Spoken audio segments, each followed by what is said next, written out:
Today's episode is brought to you by thisdayinthenfl.com. Celebrating football's greatest moments, one day at a time. Listen to classic broadcasts, explore historic games, and keep the legacy of the NFL alive at thisdayinthenfl.com. It's time now for the Bill Stern Sports Newsreel with his special guest, trumpeter Harry James, as originally broadcast September 12th, 1942.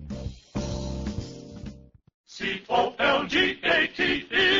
Colgate Shave Cream presents Bill Stern with The Colgate Sports Newsreel. Bill Stern, the Colgate Shave Cream Man, is on the air. Bill Stern, the Colgate Shave Cream Man, with stories rare. Take his advice and you'll look nice. Your face will feel as cool as ice. With Colgate Shave, you'll be a fan. Good evening, ladies and gentlemen. This is Bill Stern speaking with the Colgate Sports Newsreel. Our guest tonight is the nation's #1 trumpeter, Harry James. But first, today in Big League Baseball, the American League. New York beat Chicago 7-1. Washington beat St. Louis 7-6. Detroit beat Philadelphia 6-5. Boston beat Cleveland 8-6. Now the National League. Boston beat Pittsburgh 4-1. St. Louis beat Brooklyn 2-1. That's a tie in the National League for the league lead. Cincinnati beat Philadelphia 4-1, and that's all for baseball. Reel 2. Portrait of a gent named Joe. It's the last of the ninth inning. The Yankee Stadium. Joe watches intently. Scores tied. 2 out. Runner on third. Mighty slugger Flash Gordon coming up to bat, crowding the plate, digging in, looking for that home run ball. Or is he? Gordon lays a beautiful drag bunt down the third baseline. Here's the runner scoring. Gordon's racing to first. He's safe by a step, and the Yankees win. And Joe smiles and relaxes. Who's Joe? Well, he's the man who signaled for that squeeze play, of course. Who signals for every play the world champion Yankees make. He's manager Joe McCarthy, champion maker of champions. And lather shavers will agree he's a great judge of champions when they hear this letter he wrote you, Bill, about Colgate Lather Shave Cream of champions. He writes, Dear Bill, Colgate Lather Shave Cream's traveled many miles with me, and as any traveler knows, shaving on trains is a tricky proposition. But it's lots easier after Colgate Lather takes the fight out of your whiskers so they shave off smooth. Now and then some youngster joins the Yankees who's high on this or that brand, and I've sampled him occasionally, but they just haven't got the stuff. For my money, Colgate Lather's about the best break a man can give his face. Regards, Joe McCarthy. Yes, lather shavers. Colgate Lather Shave Cream cuts through the tough film that coats each whisker right at the skin line, so you can shave close without snag.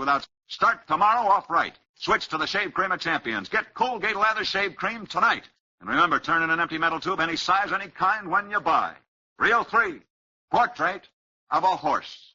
This is the story of the horse, a circus horse. Yet it's a great sports story, too. For the lady who owned this horse was a famous circus acrobat. She had to be a great athlete to do the tricks she did on her horse. But let's begin at the beginning. 20 years ago in America, one of the most famous circuses was known as the Mighty Hague Circus, and its star attraction was a beautiful bareback rider and her horse. Each day, this lovely woman performed amazing acrobatic tricks on her trained horse, and the horse was just as famous as was its beautiful rider. All this the American public knew. But what the public didn't know was that the woman had a young son, who, though only 6 years old, was quietly being taught by his mother to also ride her horse. The mother, the son, and the horse worked long hours together.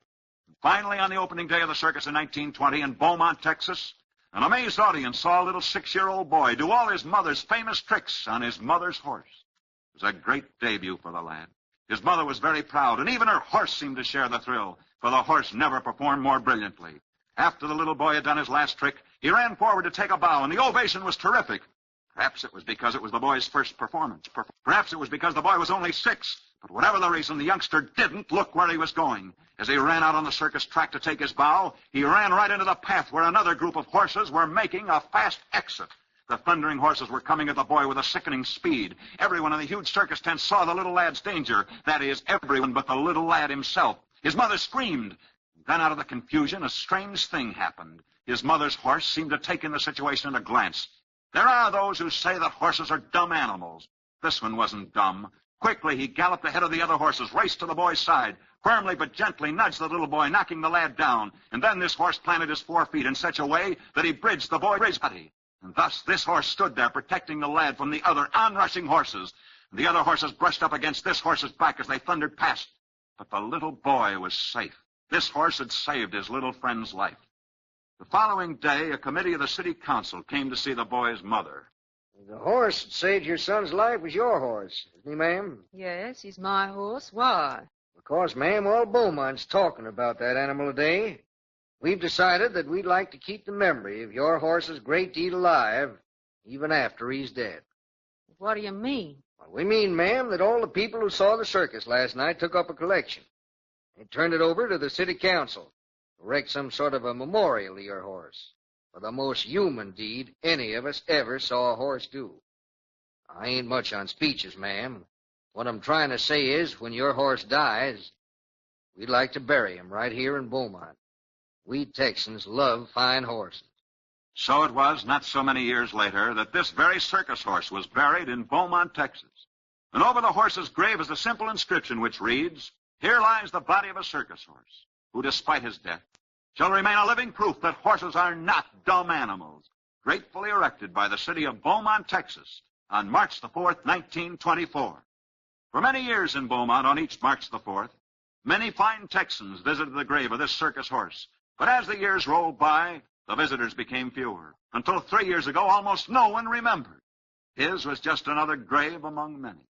But 3 years ago, the horse's grave again became famous. For by 3 years ago, the little Beaumont boy this horse had once saved had become the most famous citizen to come from Beaumont, Texas.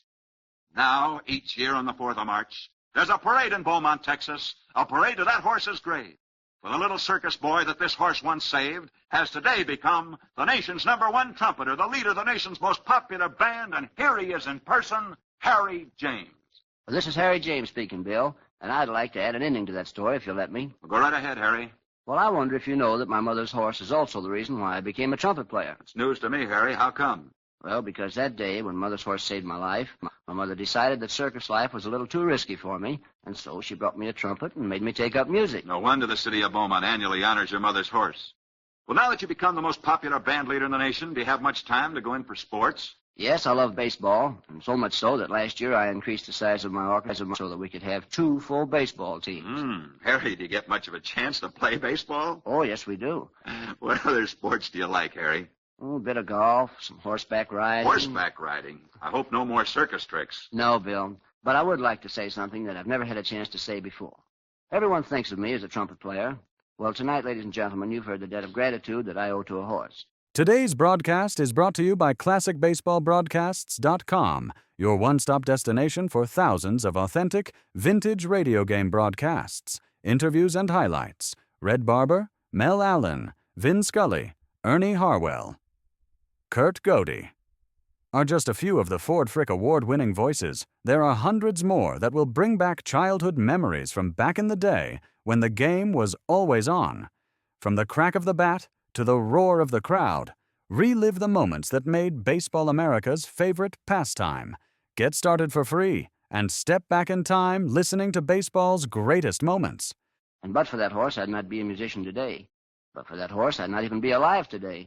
So the next time you think of a horse as a dumb animal, just remember this story. Well, thank you so much. Good luck and good night, Harry James. Good night, Bill. Let's pause for a moment. We'll return to the Bill Stern Sports Newsreel right after these messages.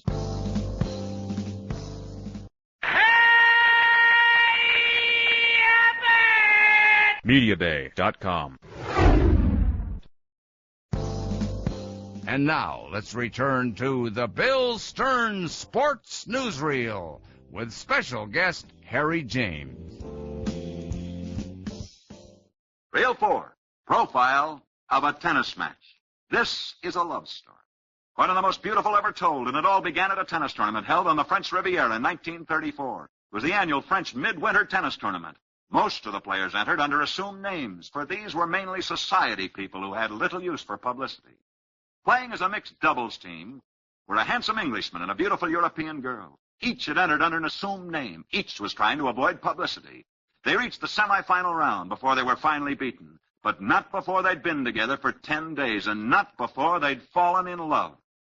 The last night of the tennis tournament found these two together as usual.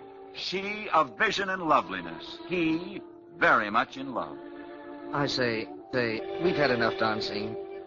May I talk to you for a moment? Of course. Why have you been looking so miserable all night long? I'll tell you why. 10 days ago, I came here to enter the tennis tournament. I suppose you did, too. Well, anyhow, we drew each other for partners. At first, I thought it was fun, but then, well, as I got to know you better, well, you must have guessed. I fell in love with you. Yes, I know it was stupid, but I did. Why do you say it was stupid? Because, like most everyone else here, I'm playing tennis under an assumed name. You see, I can't just go around falling in love with anyone because I'm the son of the King and Queen of England. Oh. I'm Prince George. Someday I shall be the Duke of Kent. I must marry someone of royal blood. What are you laughing at? Is it a joke that I tell you I love you, that we can never marry? Oh, no, I'm laughing, dearest, because the joke is on me. Oh, I've been so horribly in love with you. But I, too, thought we could never marry, because I too, must marry someone of royal blood. My father, too, is a king, and like you, I was here under an assumed name. You see, I'm really the Princess Marina of Greece. Princess Marina? Yes. Oh, I should like to remember this moment forever and ever. Oh, this night is beautiful. The music's beautiful. What is that they're playing? Something new by Noel Coward. It's my favorite piece. It's called I'll See You Again. I think it's lovely. Now it's our favorite piece. I shall remember this night always when I hear it. And so, the son of the King of England was married to the daughter of the King of Greece. In the years that followed, they had 3 children. He became the Duke of Kent. And as the storybooks always end each love story, they lived happily ever after. That is, they lived happily ever after until 2 weeks ago, when he was killed. Killed in an airplane crash while flying for the RAF. When the Duke of Kent died, he left behind him a letter addressed to his wife, a letter which has never been made public, but which we read publicly for the first time tonight by special permission of the official British Ministry of Information.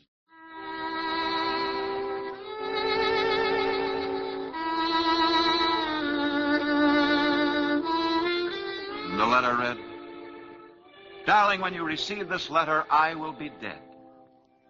For I've left instructions that only if I am killed in the service of my country is this letter ever to be delivered to you. When our children become old enough, tell them that when the war came, their father fought for a cause that he believed right and died like an Englishman. You and I have lived happy years together. I'll always remember the first day I met you. We were partners in a tennis match, and that night we heard a melody that became our favorite. I recall it to you now because its title expresses so clearly the thought that's in my heart. For I know that even though I'm dead,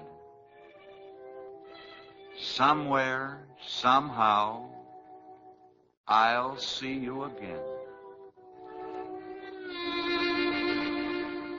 Thanks to the official British Ministry of Information for special permission to read this letter to America tonight. Reel 5, Don Hancock. What's doing tomorrow? You going to the doubleheader or out to the golf matches? Well, whichever you prefer, it's a cinch you want to see some championship play. And likewise with shave creams, because no matter which type of shave cream he prefers, every man wants a championship shave. And that's why brushless shavers are switching to Colgate Brushless, the brushless shave cream of champions. One no-brush cream made especially for men with dry, sensitive skins. You see, Colgate Brushless Shave Cream doesn't dry out, stays moist and active clear through your shave. And you can forget about taut, irritated skin, because Colgate Brushless Shave Cream lets you shave close as you like, yet leaves your face feeling comfortably cool and pliant.